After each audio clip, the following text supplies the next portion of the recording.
Good morning. I'd like to introduce you to the Revere Beautification Showcase.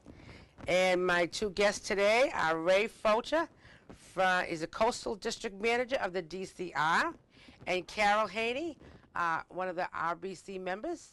And today we're going to talk about Revere Beach, and we'd like to give it to you.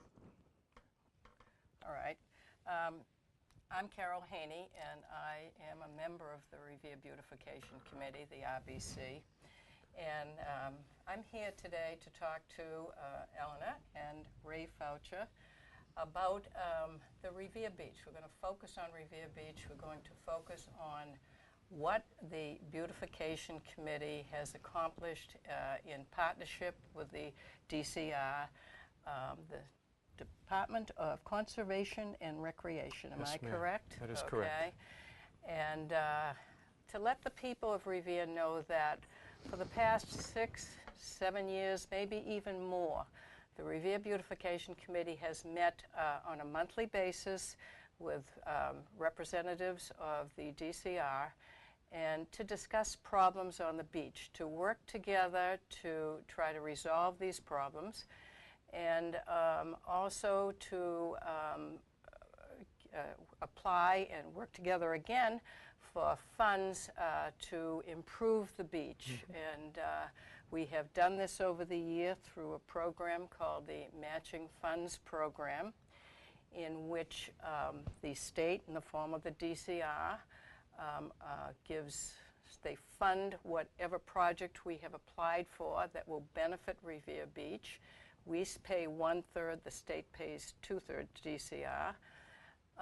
For example, one of the things that we are in the process of doing now is those lovely barrels that are now on the beach. We, in this program, or through this Matching Funds program, are responsible for the purchase of all of these barrels that you see along the beach. And so that is one of the many things that we have done using the Matching Fund program over the years. And I think it's been a great relationship. We've worked so well together, and it will continue. Unfortunately, we seem to be the only nonprofit that meets with D.C.R, and we encourage others, if they are at all interested, to join us at any time. And now I'll turn it over to you, Ray. Thank you, Carol, and thank you for this opportunity, Eleanor, to participate and to share some of the things going on Revere Beach, and to help folks understand a little bit more about what we do as an agency. And to add on to what Carol was saying with the partnership groups and how we operate in this the partnership program, as she brought up. If somebody is part of a nonprofit and they have a project that they think would be important and necessary for the park, and we would support that.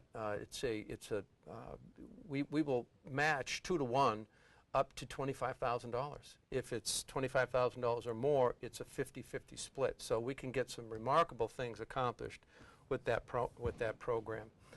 And one of the other things, doesn't the R.B.C. also sponsor the sand sculpting program there? No, that's the R.B.P. Oh, I'm sorry. Thank you very much. Your acronyms mixed up. I got my acronyms. Here we go. See? The acronyms. Right. I love those acronyms. But anyways, we back a few years ago, many of you might know, there was the Beaches Initiative that kind of kicked into place when the President administration came into office. And one of the values that came from that Beaches Initiative was an identification of certain items, certain issues that we were lacking, or they were problems that were resonating along all of our beaches on the East Coast, especially in the urban park settings. And the governor at that time made a conscious effort to make some improvements. And of course, Carol was part of that, the Beaches Initiative at the time, and she's part of it again. So it's an ongoing issue, which is great. They can't get rid of me.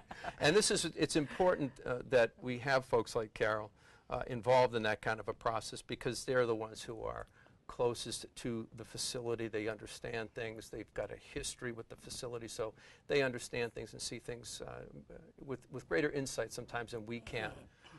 And so one of the good things that took place is we were able to purchase a lot of equipment. We got a lot of bodies to help offset, and so we were able to kind of accomplish a lot of new and wonderful activities, maintenance activities, and management activities across Revere Beach that have very much improved access or interactions with the public and the facilities. Right. And I think one of the big advantages of that initiative that you've just described is the fact that you also, because of the Beaches Commission, you also have a group of workers that are dedicated to Revere Beach. So that is their beach, that is where they work, it's their pride, and you can see that in them in the mornings when you go out and you see them working and you see them interacting. Where before that you were sort of spread all around and it was just sort of a hodgepodge, but now I think the dedicated crew makes a big, big difference. There's a couple of things that took place in that time. Obviously the D.C.R. was not always the D.C.R. Most folks in this community know the M.D.C. Yeah, right. M.D.C. had a different management structure than we do now. And so what we've done is, even though we have a cluster, we have a group of people that are clustered within Revere. And they do dabble out. They go out into Winthrop. We go down into East Boston, into Constitution Beach. We do Mary O'Malley. So there's still a clustered concept, but their focus, their primary focus, is really on Revere Beach. And I couldn't agree more. You can throw as much money as you want at certain projects, but if you don't have the dedicated and committed people that we have at Revere, it's really, for me, I came from the former state park systems into the urban park system. I actually overlap both. My district runs from East Boston up to Salisbury. So I'm covering the old former DEM, and now it's all D.C.R., but the former M.D.C. and the former DEM facilities. So I have a different insight, which is kind of cool. Right. But this group of people that we've got working at Revere, they're good, really committed, and there's just nothing you can ask them that they won't do. No. Which is and good. Revere is a very difficult beach, and when I say that, there is such traffic there, all days, 24/7. It's a very difficult beach, I think, for them to keep in the condition that they keep it in. It's you have to be congratulated for what you do for Revere Beach. Thank you. It's appreciated, and I know my staff appreciates the accolades. Right. Well, anyhow, when we want the people of Revere to know that when we do, the members of the Revere Beautification Committee, meet with you and Brian Kelly, who is the manager. Is that his title?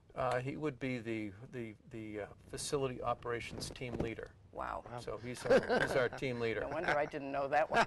Okay. When we meet with you, I'd like to have the listeners know the kinds of things that we do, that we sit around like this and we talk and we bring up concerns or accolades, or whatever it might be, through that venue. So I think maybe it would be a good idea if we discussed some of the things about the beach that I know concern an awful lot of citizens, okay? And, I want to talk about things like, all right, Kelly's, let's start with, I'll start with easy ones. A lot of people don't know how often the lifeguards are on the beach, for what period of time, and when they are, what are their hours? Lifeguards on Revere will start on Memorial Day weekend. Okay. But they're not on full-time until sometime in June. So we do weekends only, starting Memorial Day. When the schools close for the summer, that's when our lifeguards go full-time. So now they're on the beach 7 days a week, and we operate basically from 10 o'clock till 6 o'clock. Okay, all right. On a daily basis. So essentially that's like July and August. It's essentially July and August. We do, again, we go up to, we do Labor Day weekend, so we'll have guards on the beach up until Labor Day weekend. Gets a little difficult. Folks might notice that there are 7 chairs on the beach. And what we've done in years past is there was an area that we're dedicated as this is going to be the guarded beach. Unfortunately, we don't always get the number of lifeguards necessary to properly staff all of the chairs. And there are some very strict guidelines that were established on our aquatics team that states that if we're going to staff a beach and we're going to have guards and chairs, and we have to have a certain number to satisfy this chair, this chair, this chair, and this chair. If we don't have enough guards to do all of those chairs, then we just shorten that guarded beach. And you'll see on those chairs that there's a sign that will tell you that it's no lifeguard on duty. But that's at that chair. But if you go to the next chair, you'll see somebody in the chair. Now, another thing is, let's go to the bathrooms that we have. One down by Kelly's and the other one up by Elliott Circle, by Shirley Avenue. And a lot of people that walk along the beach, you know that I'm one of them who does that, become very angry, to be truthful, because the bathrooms are not open year-round. Correct. So the first thing we want to address is, which I'm asked all the time as I'm walking on the beach, is, why? Well, first of all, what are the hours and when are they open? And secondly, why are they not open year-round? Because I know they're not. Okay. The bathhouses, each one is operated slightly differently. The Shirley bathhouse will be open for a longer period of time than the Oak Island bathhouse. Okay. And primarily that's staffing. So we focus our attentions on Shirley bathhouse. It seems to be, if you look at the beach, when you come to the beach, it seems to be the area that gets the most amount of usage. Right. So Shirley bathhouse will open beginning of May, and it will stay open up until after Columbus Day weekend. That's our focal point. The reason why we can't keep them open year-round is they're not designed for that. If they were designed as year-round facilities and we had enough staff to kind of operate on a year-round basis, we would probably do that. But at this point, they're not designed for it. Okay, so by design for it, you mean they're not heated? Well, even if you put heat in them, they got to be insulated. Again, and they're not. So when I say they're not designed, it's the entire structure that has to be kind of revitalized. However, when they put the new bathhouse, okay, that's next question. That's the next question. That's the future of. You know, that was one of my Yeah. next question. Well, I can go right into that. Instead of putting it in the future category, I'll ask about that. We both know, or we all know, that there is a proposed bathhouse that will be built, hopefully, right next to the state police station, which will have public bathrooms, if I understand correctly. And so what are you telling me, that will be open year-round? That one likely will be open year-round. The proximity of it is good. It's at the center of the beach. Right. It's going to satisfy a whole lot of needs. Yeah. With Shirley and Oak Island so far apart, they're 2 miles apart between the two facilities, and if you're stuck in the middle, it can be uncomfortable. So this will satisfy that aspect during the summer months, and with our staff. We are operating on the bottom level, so we're going to have offices, some storage, equipment, place to put trucks inside during the winter to heat them, clean them, do all those kinds of things. So we're going to be working out of that building, and so that structure should be, and again, we're focusing on it now as being a year-round facility, but that doesn't necessarily mean that's going to be the outcome. You know, we hope that funding sources come in and things get supported, and so we can accommodate all those particular needs. But that's yeah, and that is something that, if I understand correctly, is almost definitely going to be done in the future. That seems to be what I'm hearing. Am I correct? The building, yes, definitely coming in. Okay. And there will be a bathroom, and there will be some maintenance space below it. All right. Yes, that is definitely part of the plan. That's great. Water testing and availability of results. How often do they water test? They test Revere on a weekly basis, and we get the results. I get the results constantly. If I, as a swimmer, want the results, how can I find them? You can go on the website, and the D.C.R. has that when a beach, it's when they're closed. It's not, it's if they're okay, we don't post it.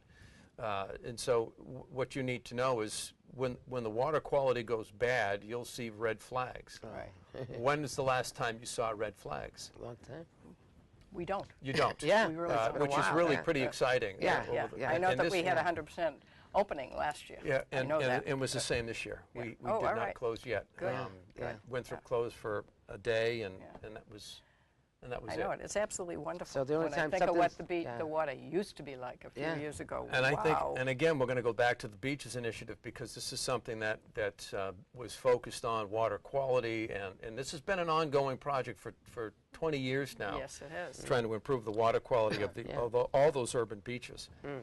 That's a success story. Yeah. Okay. Yes, Yeah, it I is. remember Oh, a few years back, I remember them, saying, everybody out of the water, and I said, gee, it's we haven't seen that in a long time, Yeah. so that's great, yeah. it wasn't last year, and it wasn't this No, year. no. All right. Right. Good. Yeah.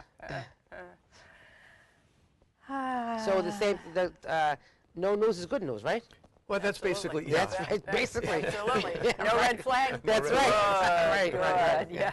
And that's part of our responsibility, just to make sure you know that. Yeah. I know that, If the water quality does go read bad, we are responsible and have to post the beach. And we test the water in a couple of different locations so that depending on where that is, you'll see the flags go. In other words, don't worry, the DCR's got our backs. Yes, Right. yes. Okay, let's hop to Kelly's Pavilion. Mm-hmm. The pavilion directly across the street from Yep. Kelly's has sawhorses around it because I understand there's a problem with the roof. Yep. And that has been up there. Those have been blocked off, what would you say, all summer? Oh, absolutely, and longer. Maybe even longer. Yeah. What's the situation on that? The positive side, there's a lot of reasons why it's taken a long time. I really don't want to get into the details because they're Okay. silly. But we are truly committed and focused on getting the pavilion fixed, that roof section, because again, those sawhorses are up because the shingles are sliding off the roof. Right. And these are slate shingles. And if you happen to be walking along the sidewalk and one of those slips through, you really could get hurt. Yeah. It's just, again, it's children. not just, it could. Yeah. So we're very concerned about public safety. So anyways, the sawhorses will stay up.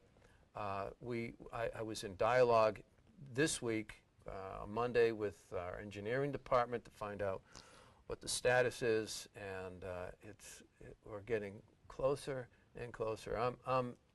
I'm optimistic that within the next couple of weeks you should see some action out there. Yeah. There, along with the roof on the bandstand as well. Yeah. Which is not a public safety issue. It's just more of we're looking at it as a maintenance issue where the roof was damaged. Because I know that we do have an event, not run by us, but by the partnership that is going to take place in October, which is the Pumpkin Fest. And that's held right there at that pavilion. At So the it could be Kelly's something. Pavilion. Yeah. Yeah. Yeah. Well, I think now it's time to address the problem of the beach, which is plovers. Oh, All right. they're not a problem. Plovers. But I think we should talk about the plovers. And the other thing, well, let's talk about the plovers. The plovers, as many of you might know, who have been interacting with us over the years, plovers are a protected species. And because it's a federally protected species, there are federal guidelines and responsibilities that are set in place to protect them. What we try to do as an agency, well, what we have to do as an agency is we have to oblige those regulations. So we don't have a choice. And so, Right. but we're happy to do so because, again, an endangered species we're concerned about. We want to, again, recreation and conservation is part of our title. So we're concerned about the plovers. The fortunate thing about the plovers, or of course it depends on where you live on the beach, the plovers have been keeping to the south side and to the north side of the beach. And one of the exciting things about Revere Beach is the success rate that we have.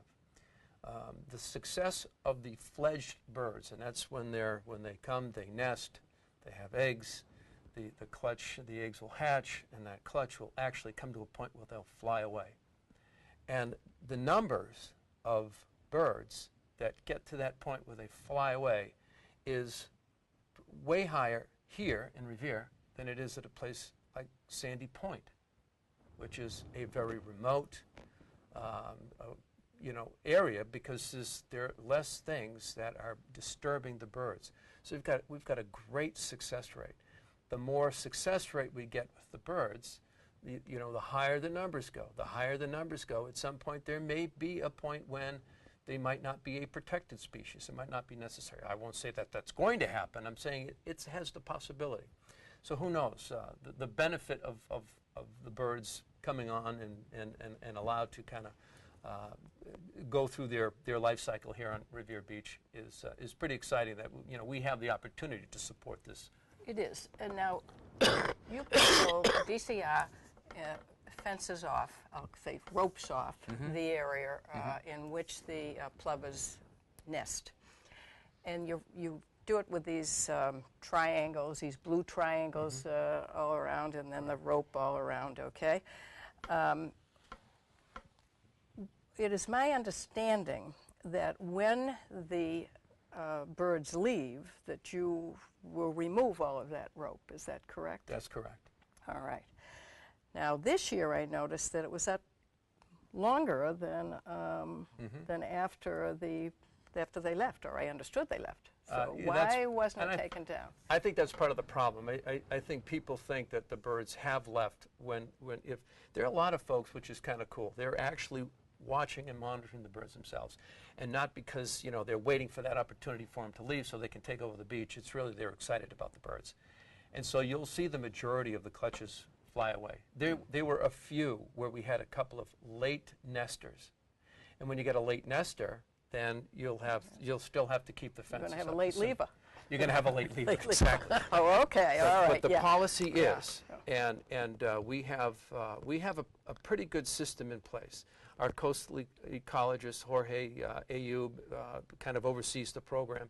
This year we had a ranger. We have a ranger dedicated to both Winthrop and Revere, and their job is really to monitor the plovers and the least terns. That's the primary responsibility. And this person, Sean, is also a serious birder and member of the Audubon. He's in a whole nine, but he actually works for us, and so he's monitoring.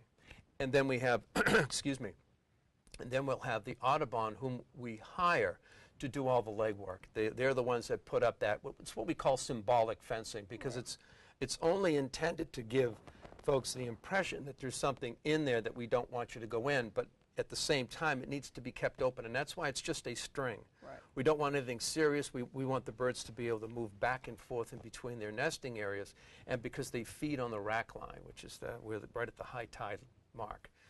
And so they're out all the time back and forth, so we want to make sure it's nice and easy for them to transit.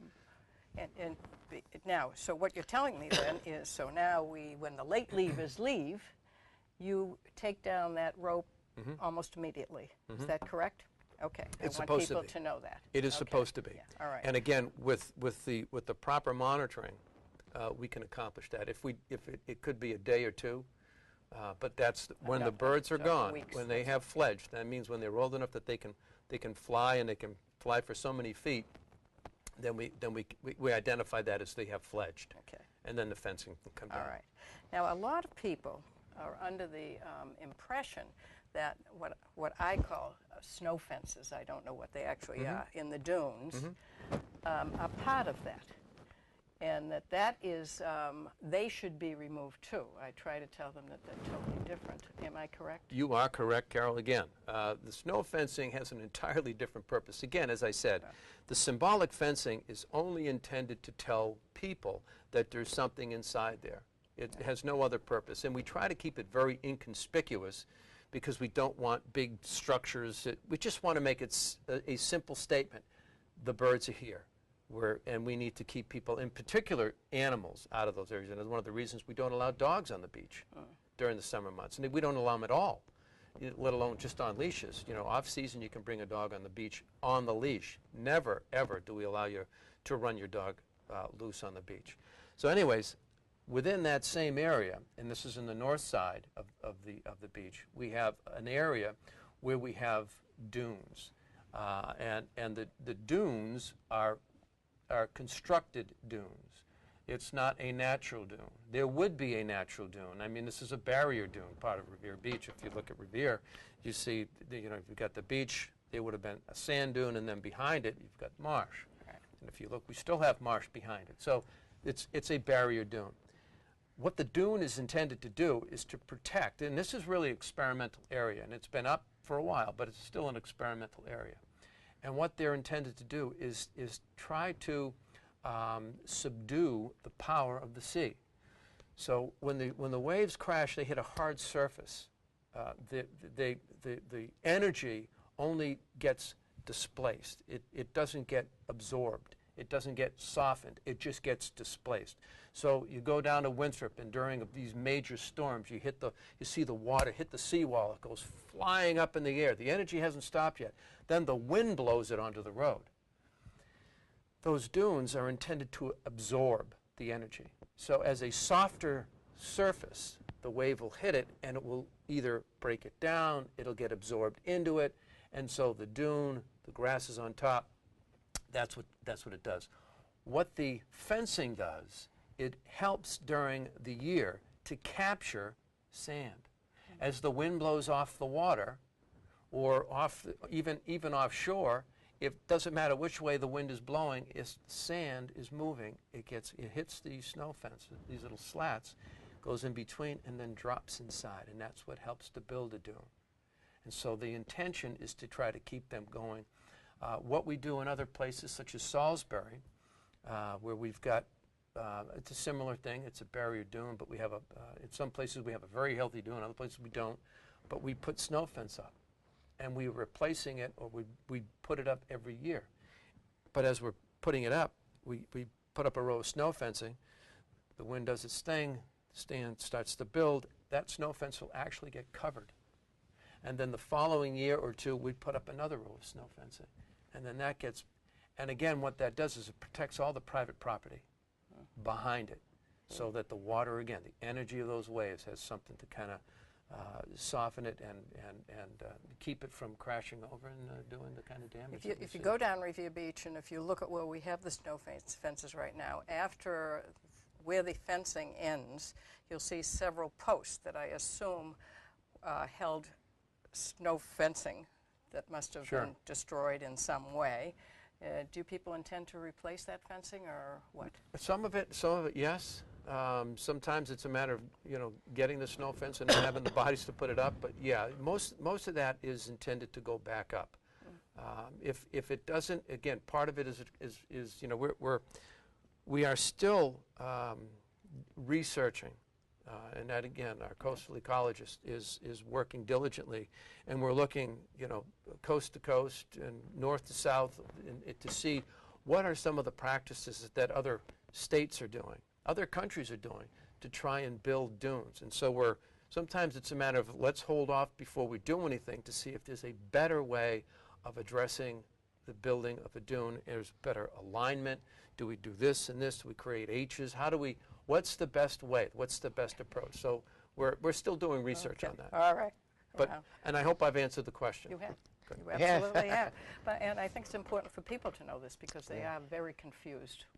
They mix the one and the other, and you can understand that. Yeah. Well, it's confusing because the birds, and I'll also be clear, the birds don't like those dune areas. That's not their habitat. The habitat within the dune, if it's growing correctly, and that is with all the beach grasses inside it, and all the other vegetation that's there, all that vegetation is there to hold the dune in place.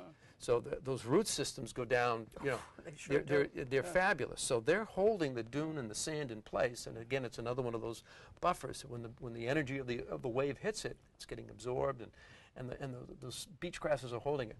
But the plovers don't like it. It's too thick. They only like about 25% vegetation. So that's why they kind of build their nests just outside those areas, and that's why you'll see those areas protected. Sometimes they're in between. You know, there's little paths that go in between the dunes. Well, they like the path in between the dune. Yeah. They don't like the dune. They like the path in between the dune. Yeah. And that's, again, and the other thing you'll notice when we do this is we close off the access points. And it's a dual purpose. One is to tell people, you know, there's something going on in there. We're trying to protect it. We don't want you walking, because there could be literally a nest inside the path in between the dunes. And it's also to keep the birds from walking because onto the birds street. love to go around just inside that wall. I see the little footprints all the time. Absolutely. And if those openings were open and the birds were allowed to walk onto the street or onto the sidewalk, and they got and they were killed, it becomes, again, this is a federal offense. We get fined.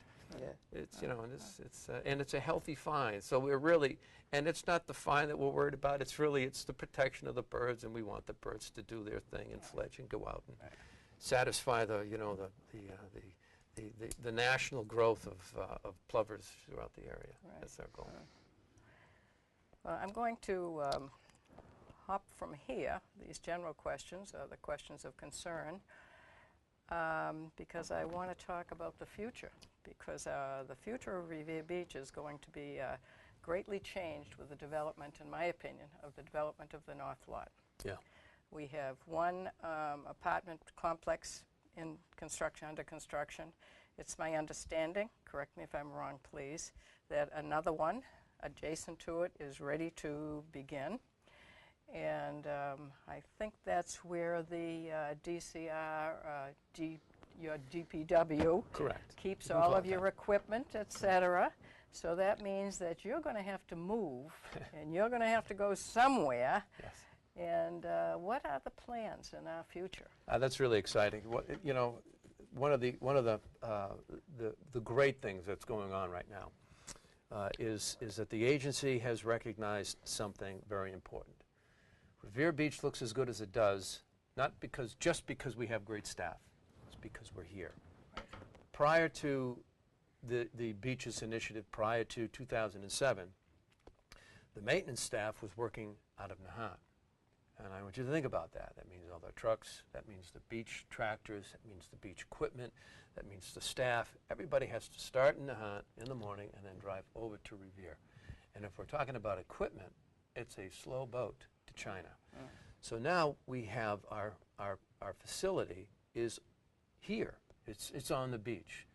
So one of the good things that we've been able to convince, and it wasn't a hard convince, but the agency recognized that our presence here is one of the reasons why the place looks as good as it does, and that we're not getting the same issues, and we're not having the same issues we had prior.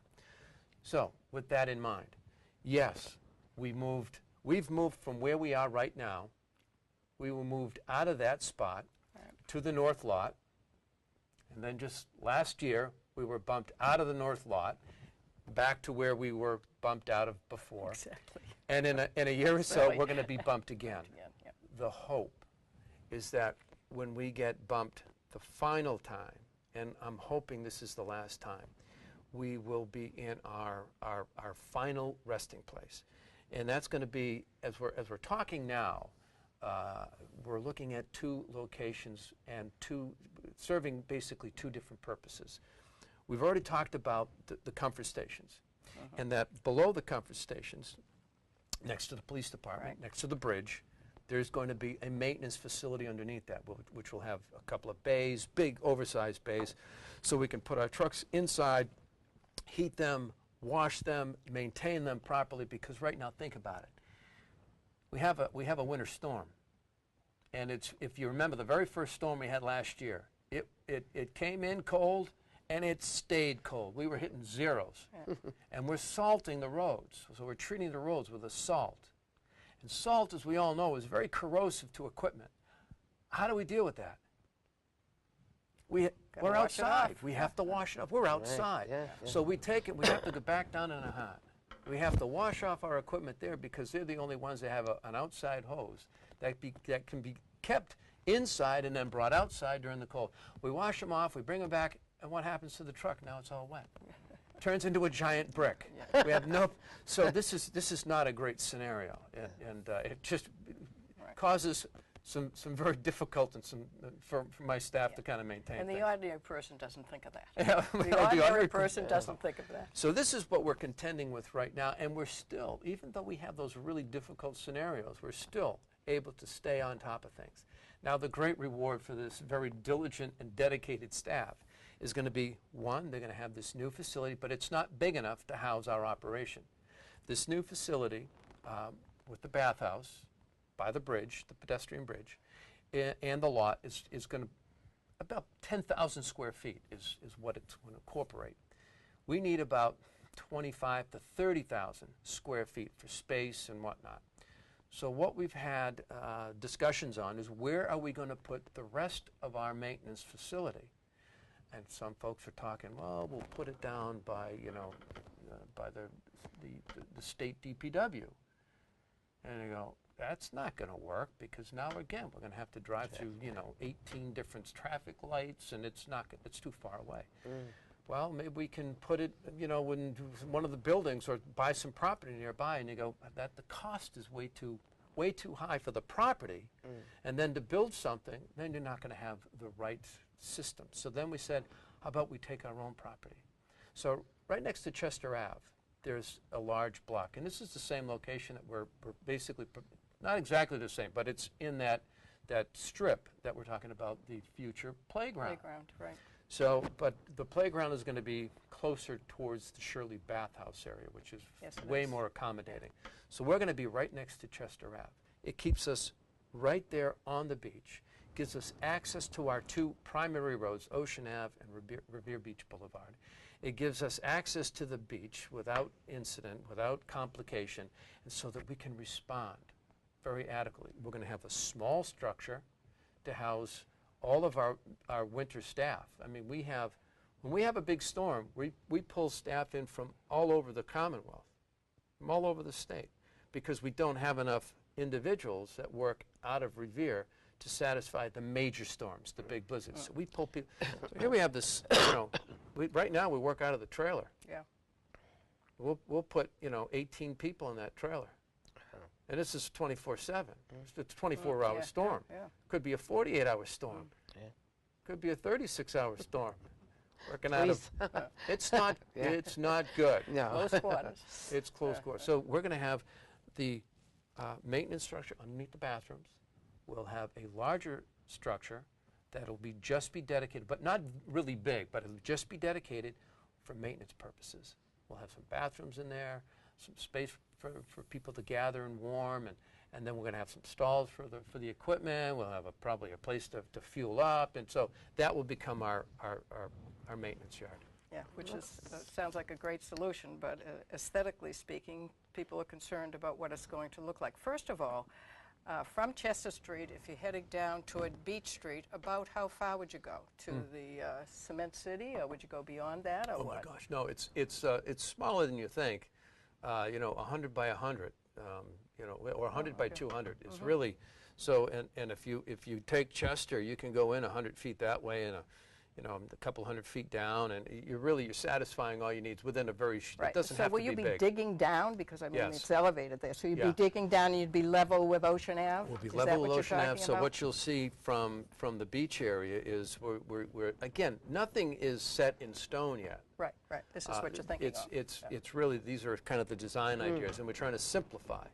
So we have what we call a pole barn, which is an open structure. It's got a roof, it's got poles to support the roof, and then you've got various bays within it. Which would be coming out like level with the Revere Beach Boulevard? The roof line would be basically, you would see the roof of the building. You wouldn't see you'd likely not see From underneath Revere it. Beach, you'd see, okay. So it's really going to be protected from that side. Ocean Ave, you'll see. But our desire is not to keep it, again, we've got two locations to kind of satisfy all of our needs. And so it's intended to be kept neat, clean. And even if you drive into our yard right now, it's, you know, I mean, it's very visible. Most people drive by and they think they're driving into the T lot. Right. They I can't know it. distinguish the difference because I've it seen looks that. like a parking lot. It's Yeah, clean. It's yeah, neat. We yeah, don't, you know, we have things that we have to bring into that lot, and that's part of why that 10,000 square foot area would not be a good place, because all the stuff that we pick up from the beach. When we rake the beach every day, we rake the beach during the summer months. Where are we going to put it? We have to store it someplace. Do we get the dumpster? We order the dumpster. We fill the dumpster. The dumpster goes away. We start storing again. And so that all goes on in those protected roof lines, with what we call, again, the pole barn. So this is kind of exciting for Revere Beach when you think of it. You know, you're going to have the north lot developed. Yes. Hopefully another building going up too, which I understand might be a hotel, who knows. And then we're talking about you people finally, us finally getting a bathhouse, D.C.R. getting an office, and your DPW getting their own space. Yes. That's kind of good. And It's then, very of course, exciting. a lot of people don't realize that plans are in the works, or they're in the planning stage of maybe having a playground beginning at Beach Street going toward Chester, Yes. hopefully, in Hopefully. the very near future. Yeah. Okay. Well, I people- also, pie in the sky, someday would love to see a museum, a Revere Beach museum. Somehow, I'm even thinking that would be lovely in the current state police building. And then I would love to see an art center built, as they have in Rockport. You got to wonder with the potential development of that area again, as some of these sections of Revere Beach start to get some of this economic insurgence. It's going to create some money. It's going to create maybe a partnership, another partnership group, or they will partner with our existing partnership group. Right. And again, the money that can be raised in some of these larger complexes, and then you partner that, or you share that cost with the D.C.R., you know, what can we do? You know, it's endless. If the casino goes in, what are the options with the casino, and how can the casino assist in some of these thought processes? And just so that, you know, we've had dialogues with them about, you know, if they come, what would we want to see? How could we benefit the agency or the community? How could we benefit from this new entity that comes into play? And one of the dialogues we had was a museum. Yeah. And we would, you know, if the state police ever move out of that building, it is still DCR's building. And I can assure you, if It's a the state beautiful police, building, too. it's a wonderful building. Beautiful It will building. I not love come it. down. It will No. have to be reused, and it would be a marvelous location for it. It could house a lot of different things. Yeah. It's, people think it's pie in the sky on my part, but I think that that's going to happen in a few years. I may not be around to see it, but I think it's going to happen for agree. our city. I I agree. really do. I agree. Yeah. Yep. But I know there's one thing that Eleanor is going to want me to talk about. We talked about the future and so forth and so on. But it's the flowers on the beach. Okay, yeah, the flowers on the beach. But first of all, I think that the people in Revere should know that there were absolutely no flowers in any of the beds until the Beautification Committee, with the support of Mayor Tom Ambrosino at that time,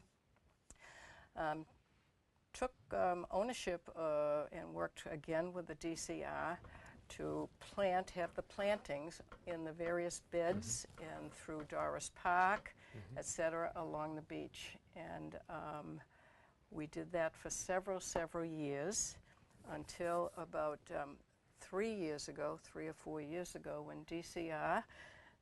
recognized what we had done, and we all agreed it would be a good thing for D.C.R. to take over that job. So D.C.R. now is responsible for the plantings of all along the beach, for which we're most grateful. The hanging baskets, though, we started and worked on, and now the city of Revere has taken over the hanging baskets. Which is So, nice. which is very nice. So I just want you to know that the Beautification Committee is responsible for all of those things happening. Okay, we are not happy, as you know, this year with the condition of the beds, but hopefully we can work for them to look better next year. It's already been in the, it's in the works. There were a number of changes that took place this year that, unfortunately, you know, things did not get focused on, or were not worked on or dealt with as they had been in the past. So this year we had somebody new involved with the program. We had a new contractor. We had a new plan, and so there was a lot of things that were new and different this year. And so the agency has identified those things, and so next year we will. Hopefully they'll do a much better job next year than they did this year, especially with some of the feedback that we got from the community, feedback they're going to have from the agency, feedback that they're going to have from, you know, staff and whatnot. Yeah. We hope it's going to be different. Hopefully we can have some input next year. Yeah. I think we'll push for input next yeah, year. that's Yes. we'll you know Absolutely. as part of our meetings we'll Right. we'll make sure that the appropriate authorities are there to hear your concerns, Okay. and we can, as we've done in the past. Yeah, We've we always do. We work so well together. Yeah, that's, you know, absolutely. when it comes to the plant materials and the trees and whatnot, Yeah. we know who the appropriate players are in the Right, agency, and we can make sure that they're at those meetings so they can hear it firsthand. All right. It's one thing hearing it from me; it's another hearing it from these two ladies. You know we'll They tell them. got- you think you guys got more clout than I have? We will tell them, yeah, absolutely. Well, is I that think it? that's about it right now, and I Okay. just want to thank you guys and for coming up. I want to thank you, Ray, and what I want to say is that the years that we've met with the D.C.R, I've learned so much about the beach. I mean, I've been around here for so long, and I've never been so educated, and I appreciate you know, all the D.C.R has done for us, how our group has met with you people, and you know, for months after months, and that's why I wanted to be on the TV to educate the people, let them know what the beach is all about and all the changes and all the good stuff that's been happening, and so that's why I wanted you on. So I think that's about all, and I hope everybody was educated as well as I am. And Carol, I want to thank you again, and that's it for today. My pleasure. Thank you. It was a Thank pleasure. you. Thank you. Yep.